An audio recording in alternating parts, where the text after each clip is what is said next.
Welcome to the Ripple Effect Martial Arts Podcast. Welcome to the podcast. We are here with two very special guests today. They are Rachel Macy and Greg Macy, also known as Master Macy and Mrs. Master Macy. They are the founders of Ripple Effect Martial Arts in Colorado and Florida. And thank you so much for making the time. Yeah, thank you for taking the time to talk with us. This is exciting. I know we go way back, Mr. Brady, and it's just really a pleasure. And we're always excited to just chat with you. Thank you. Well, yeah, we'll have a little fireside chat here. I was looking at pictures last night from July of 2013, and that's when the first Ripple Effect Martial Arts School opened in Fort Collins, Colorado. And Master Macy, you were standing outside, and it's almost unrecognizable. It's the mats were almost all laid out. There was a lot of iron and dust and concrete going on. And what I think a lot of people want to know about is origin stories. Where did this come from? Well, and it's funny that you bring up the very beginning because it was just like any business endeavors. It's scary. There's a lot of fear that goes into starting something, whether or not people are going to come. And at the time when we were looking at the Fort Collins School, and we had just finished the build out, it looked monstrous. You would walk in there, and the thought that I had was, how are we going to fill this place? Like, how are we going to have this many students to be able to make this space worth it? And so, when we had that first class, we had the Wades in the first class, and it was just, two or three. And that feeling was like pretty real, because it was, just an emptiness. And there was, that picture you're probably referring to, there's nothing on the walls. It's just a blue blank slate.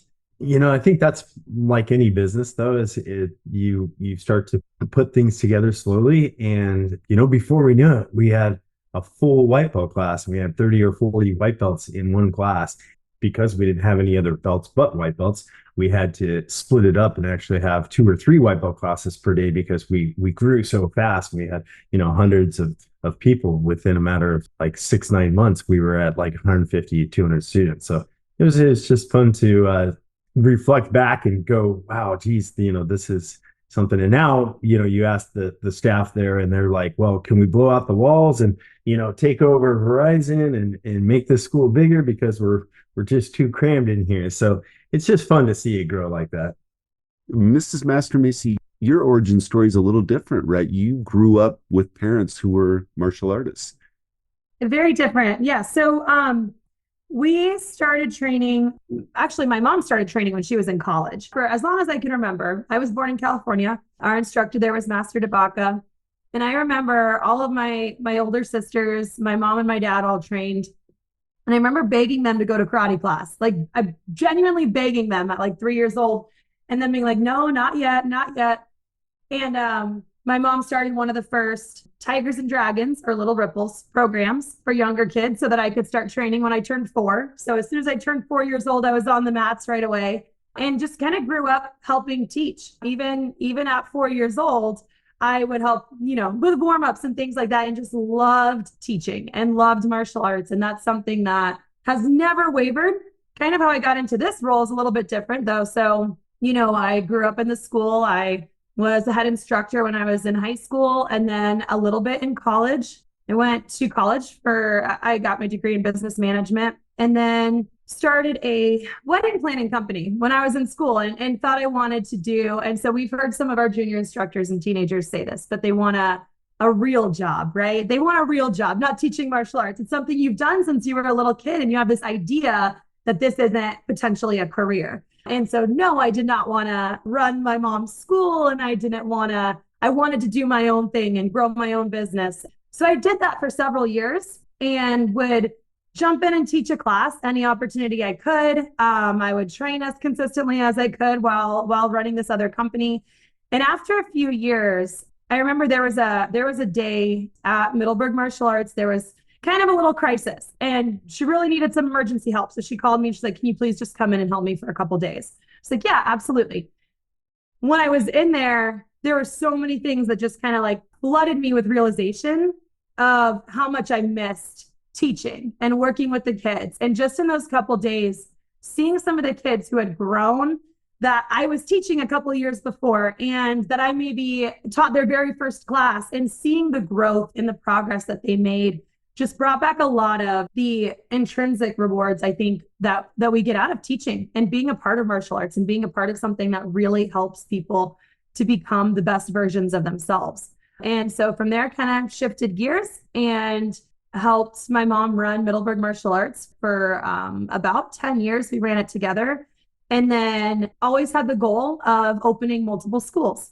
And that's actually kind of how we met. So we met because I wanted some advice. He had 3 schools in Colorado, and I had a lot of, respect for him and knew a lot about the ripple effect schools, and just wanted some feedback and some tips before we launched our Plumbing Island location, because that was kind of in the works and in the plan at that point. And yeah, here we are.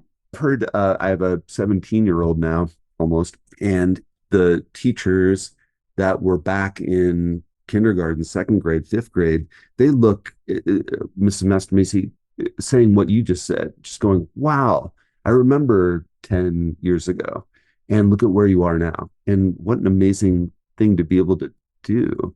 It is a rarity. So people who are enrolling or thinking about enrolling their kids in a martial arts, a black belt program, they go, well, what do? Do you become the owner of a school? Do you become a head instructor?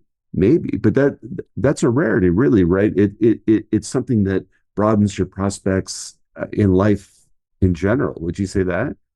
Yeah, absolutely. Well, and I think the key piece that almost every instructor has in common is obviously the passion for teaching, passion for working with kids and changing lives, but ultimately that never leaves them. Whether or not they go on to find a career in business, or they go on, they still will always have that innate passion for helping other people.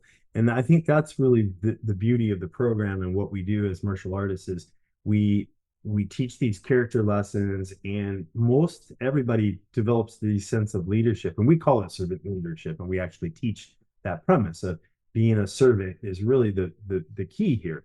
And so as they go on and they graduate and they get a career, if you talk to most of the instructors, especially, they always have this longing for going back and helping.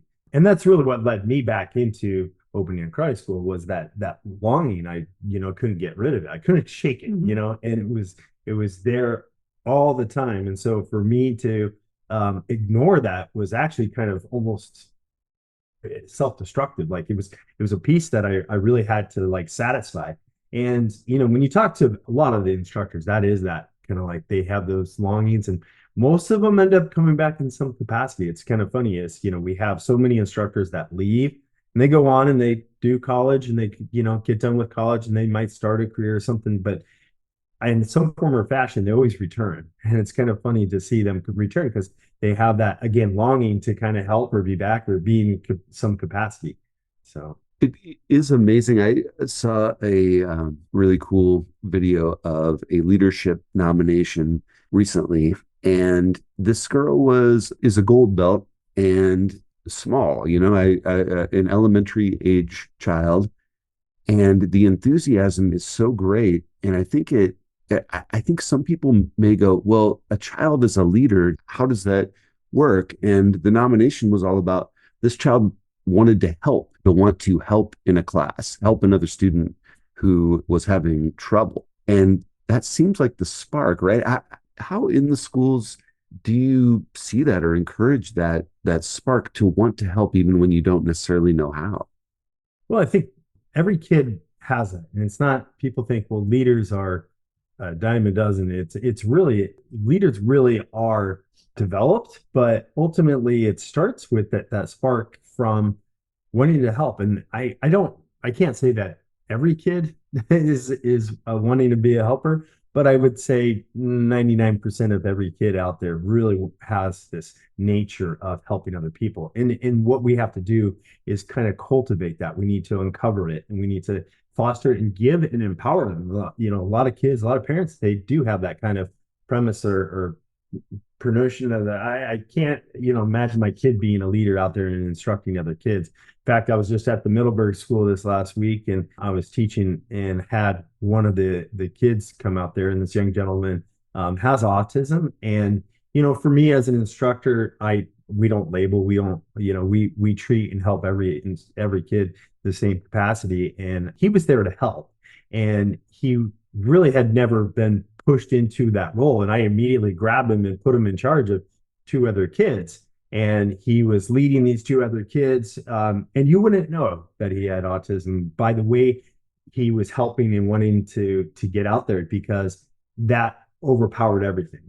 His willingness to help these other kids overpowered everything. And so his mom afterwards, in fact, came up to me and goes, I didn't know he had it in him. I'd never seen him lead. It was amazing to see. So she was kind of blown away that he was put in that capacity, but he rose to the challenge. And I think that's really what it is when we put people and empower people into these roles, they rise to the challenge. And our job as instructors is really to empower them, guide them, but, ultimately give them the opportunity. That's just, everybody just needs a shot at leading. Well, I think also every one of us, every person is different, right? We all have different strengths. We have different weaknesses. We have different things that are easy for us and things that we struggle with. And that's one of the things I find most amazing about martial arts is everybody's growth journey is different. My growth is based on who I was yesterday and who I'm going to be tomorrow, not the person next to me or anything, everyone else in the room. But leadership is a big piece of that. So one kid might come into the school and be a natural born leader, right? Just be like jumping in, ready to help people in every direction. And maybe the biggest thing that our instructors are cultivating with them is some humility or some, something along those lines. And then another kid walks in and they need help with their confidence, or an adult comes in and they need some guidance with their leadership in a different capacity. And I think that's the other piece, like Master Macy said, everyone has that in them. Every single one of our students, by the time they get to black belt, is a leader. They can teach a class. They can lead a demonstration. You put them in front of any group of people and say, get them to do this. And they're like, yes, ma'am. And they'll do it, right? And 90% of those people don't start that way. And our instructors are excellent about finding what each person needs individually and helping them grow in that capacity so that they are all at the same level at the end of the day. They're all able to achieve and accomplish the same things and have that same quality of leadership, no matter what it was behind the scenes that they worked on over the last, 4 years to get to that point or whatever it might be. The chance to help, Mrs. Master Macy, you just spoke to that when you were younger and you knew that your mom needed help in the school. And that's a huge challenge. I mean, my mom needed help with the dishes and things. And, I stepped up and helped out. But even that can be kind of intimidating. What kind of opportunities do you love seeing in the schools for kids to show respect, to show thankfulness, gratitude? Well, I think ultimately every instructor is looking for a teachable moment, right? And we sometimes have to create those teachable moments. And so whether it's by challenging them or have them go out of their comfort zone and do something they've never done before, to even doing routine things, and everybody, including the adults in there. In fact, I think the adults probably develop more leadership skills in our program than the kids, and parents sometimes think that's the other way around, because most of the stuff that we teach isn't taught in elementary school. It's not taught in college. You don't go to a 4-year university and really learn a lot of the leadership skills that we develop. And so for an adult to have those teachable moments, a lot of times it is as simple as like you put an adult in front of 4 kids and say, okay, teach them how to do this. And a lot of times the adults probably struggle with that a little bit more, because they think, well, I should be able to do this. But it is tricky when you got one kid who might have a confidence issue, one kid that might have ADD and has learning challenges, and so for us to uncover those teachable moments is really kind of what makes me thrive. It's not the other way around. It's not more reactive. It's not like, well, we need to work on this because I see that you aren't very good at this. It's let's create that teachable moment and then use that to help their leadership and teach them. It's helping people push themselves into situations where they're uncomfortable and then helping them recognize what they just accomplished. And even if that's so tiny, right? Even if that's somebody stepping on the mats for the first time, right? Because for some people, that's the scariest step. Usually for adults, that's the scariest step, is getting on the mats for the first time. Sometimes it's leading a group for the first time. We have a saying or a quote that we reference all the time, which is get uncomfortable being uncomfortable, or get comfortable being uncomfortable, right? And I think that's so true. I think our students look at our school, as all of the schools, as a place that is so nurturing and supportive and loving that they can put themselves out there. They can get up and perform a form in front of 50 people in the school because they know they have that level of support and comfort and guidance, and they feel safe to be able to be uncomfortable and to be vulnerable and to really push themselves. And growth comes from those uncomfortable moments. And I think that's something that our instructors do an amazing job of guiding our students through those and finding those opportunities really well. What you are talking about, I think, describes very beautifully the board break experience. Something that always, always, always amazes me and moves me emotionally is how intense and chaotic part of it is. I mean, there's splinters flying everywhere, there are yells, but then there's inevitably these moments of quiet and concentration where there's one student who is struggling and you push them. That's not the right word. You encourage isn't the right word. I don't know how to describe it, but the spotlight is on them. They have to accomplish something that is incredibly physically and mentally, emotionally challenging. And I've never seen someone not accomplish it. For me, that's probably the favorite part of my job, right? Is when we get to do these board breaks. There's so much behind the scenes and develop. People think, oh, you just got to be able to teach somebody how. It's not so much the technique. It's not so much like, well, you got to teach them how to do a jump reverse psychic and have a powerful. We all know that the actual act of breaking a board is pretty hard. It's challenging, right? There's a barrier. It can be very challenging. However, I mean, we've proven, 6-year-olds can do it. And the thing that excites me is mainly being able to change their state. And that's really what the board break is about, is, you're empowering them and you're getting them from this one state of mind and transforming them into this other state of mind. And in that process, there's a lot of energy, there's a lot of tricks to be able to change their state. But once you've changed their state and you've put them into a powerful state, then they can break through anything. And, that's really what it is about. And so all the little tricks that we use, and a lot of it's stuff that they don't recognize we're doing to change their state. But there's not, in a board break seminar, there's probably 10% of us teaching technique and how to break a board. And the rest of it is really changing their state of mind, developing the energy, developing the power, and then ultimately getting them to break through. And then also that self-reflection of, I just accomplished something amazing, and anchoring that to other areas in their lives. And so again, the board break itself is great, but if they don't walk away from that and have this empowered state and also something to reflect back onto, so when things get tough, when they're going through stuff in their own personal life where they're challenged with other things, if they can reflect back and go, I know how to change my state. I know how to overcome these obstacles because I'm now a black belt and I've learned how to do that. That's really what it's about for me. And so it's fun and exciting, but I do leave those on an emotional high because I've seen so many people overcome so many obstacles. Mm-hmm.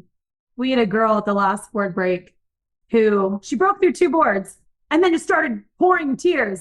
And I was like, what's going on? Right. And she goes, I have so many emotions. Like, that's what she said to me. And it wasn't, she wasn't crying because she was hurt. She wasn't crying because she was feeling defeated, because those are the things you'd expect. But it's because, she broke through a board and she just felt this huge boost of confidence. She felt amazing, on top of the world. Then she went to a harder board and she struggled. So then she went through all of these other feelings of frustration and demotivation and self-doubt and all of these things. And then again, that next moment of success. And that's where things get really intense in martial arts is, on the journey through to black belt, it it's very easy and exciting in the beginning. I won't say easy. It's not always easy. You're still learning new things and challenging yourself constantly.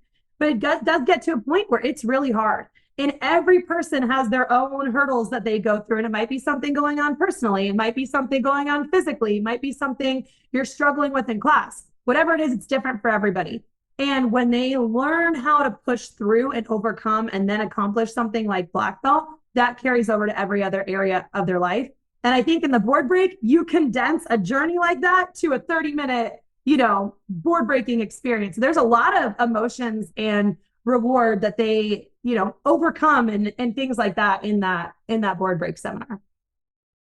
That's a great encapsulation of something that has always struck me about the experience of earning a black belt, and that is the emotion. There is maybe a stereotype that martial arts is stoic and it's slapping to attention and push-ups and bowing in silence and things, but there is joy, there's humor, there's sadness and challenging emotions too. And it's extraordinary to experience that as a parent as well as a student. This is getting a little personal, but do either of you, both of you, have experiences like that in your own black belt journey? Do you remember anything powerful?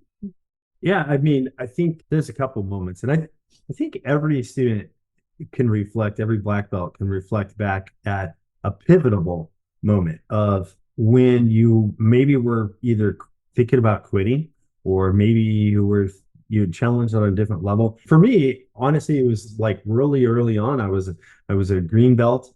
I was probably about 10 or 11 and maybe 12. And my parents were going through a divorce, and it was one of those things where it no longer had its appeal, and for a lot of reasons, whether it was, the stuff that was going on in my home life to just some of the, new challenges, moving to a new school, having new friends, and not really feeling like I had a place.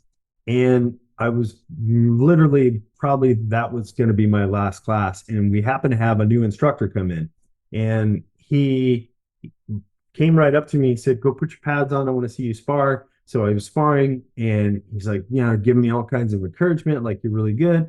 And he just grabbed me and he put his arm around me, and he could tell there was some stuff going on. And he drew a little dog on my rib guard, and he goes, "I'm going to call you Mad Dog Macy from now on."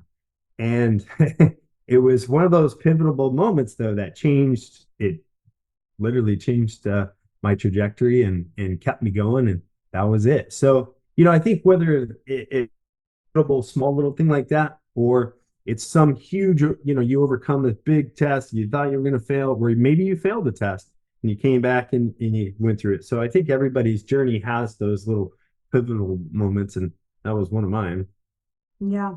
I joke with a couple of Miss Walton's one of those. There's very few people who never once on their way to first degree black belt ever have a moment they want to quit.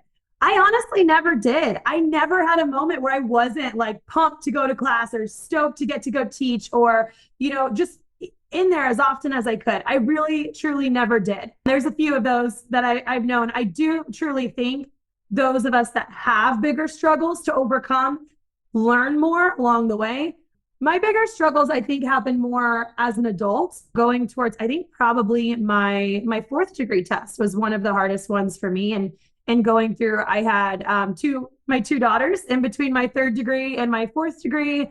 I had started a different business, and I was coming back to martial arts. So there were some struggles. Again, personally, it wasn't with something necessarily on the mats, but my struggles were off of the mats in my personal life, and being able to overcome those. And martial arts, through everything I've gone through in my life, has been an outlet for that, and a resource of growth and constant improvement that kind of carried me through anything else I might have been going through in life.